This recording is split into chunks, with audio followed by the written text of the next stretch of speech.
Hey everyone, it's B with To Be Fruitful Training Group. All praises to the Most High. And today we're going over Capitis Diminutio. So, what is Capitis Diminutio? It's pronounced a myriad of different ways. But out of Black's Law 2nd edition, we have, in Roman law, a diminishing or abridgment of personality. Tills was a loss or curtailment of a man's status or aggregate of legal attributes and qualifications, following upon certain changes in his civil condition. It was of three kinds, enumerated as follows: Capitis Diminutio Maxima, the highest or most comprehensive loss of status. This occurred when a man's condition was changed from one of freedom to one of bondage, when he became a slave. It swept away with it all rights of citizenship and all family rights. Capitis Diminutio Media, a lesser or medium loss of status. This occurred where a man lost his rights of citizenship, but without losing his liberty. It carried away also the family rights. Capitis Diminutio Minima, tile lowest or least comprehensive degree of loss of status. This occurred where a man's family relations alone were changed. It happened upon the arrogation of a person who had been his own master, sui juris, or upon the emancipation of one who had been under the patria potestas, the power of the father. It left the rights of liberty and citizenship unaltered. And out of Anderson's Law Dictionary, 1889, we have diminution, omission, defect, incompleteness, where the whole of a record is not properly or not truly certified by an inferior court. To the court of review, the party injured thereby may allege or suggest diminution of the record, and cause it to be rectified by means of a writ of certiorari. So what does Capitis Diminutio look like, or a diminishment in status? So one that had lost all rights would be seen as Maxima, John Mark Doe, spelled with all capital letters. Capitis Diminutio Media, the surname is capitalized, and Minima is with the least comprehensive loss of status, is a proper case. Now notice the order. The order is considered first, middle, last on all three of these. Now the reason why these are all diminishment of status is because you can't put your first name or your given name in front of your family name. What that does is that causes a derivative or variation of your true name. Your true name, you always put your surname, comma, and your given name last. So your given name is your first and middle, and your surname is your family name. So if I were to say, for this particular individual, this particular individual's name, his true name would be Doe, comma, John Mark. Because what does the military do? You put your family first.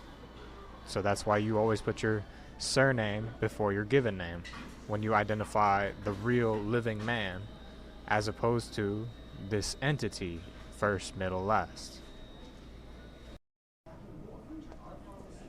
So then the true name would be Doe, comma, John Mark.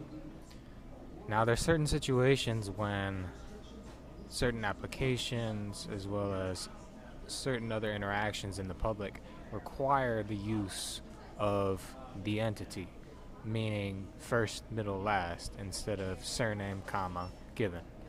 And in those cases, there's particular circumstances when it's beneficial to note for the title as beneficiary in certain trust relations that you have a way to properly insert the proper grammar to show that this name is living, even in this particular format. Now the way you do this is through a colon and a hyphen. The reason why the first and middle names are hyphenated is to show that it's really one given name. And the reason why you have a colon before the surname is to show that a colon makes something a part of. It's a joinder in the particular grammar. So and only the living can run a dash. That's why you have the hyphenated first and middle name. So this is what these two names look like. A true name, Doe, comma, John Mark. Beneficiary signature, John hyphen Mark, colon Doe. So out of Edom Online, we have hyphen, noun, quote, short dash used to connect two words or separate one, end quote. 1620s, from late Latin hyphen, from Greek hyphen, quote, mark joining two syllables or words, end quote, probably indicating how they were to be said or sung. This was a noun use of an adverb meaning, quote, together in one, end quote. Literally, quote, under one, end quote.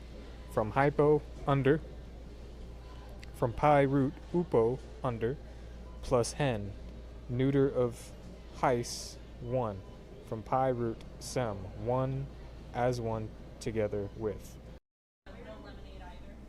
Also out of Edom Online, Etymology Online, we have colon, noun, quote, punctuation mark consisting of two dots, one above the other, used to mark grammatical discontinuity less than that indicated by a period, end quote.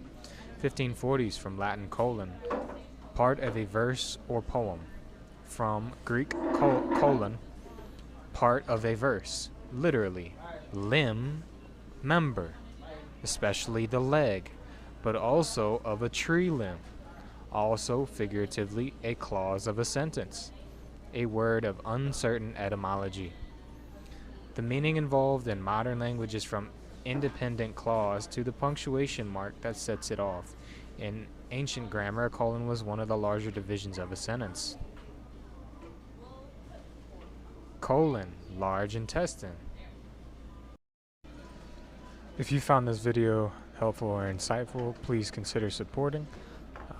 Cashapp is PL2B Fruitful. Thank you again, and I'll see you in the next one.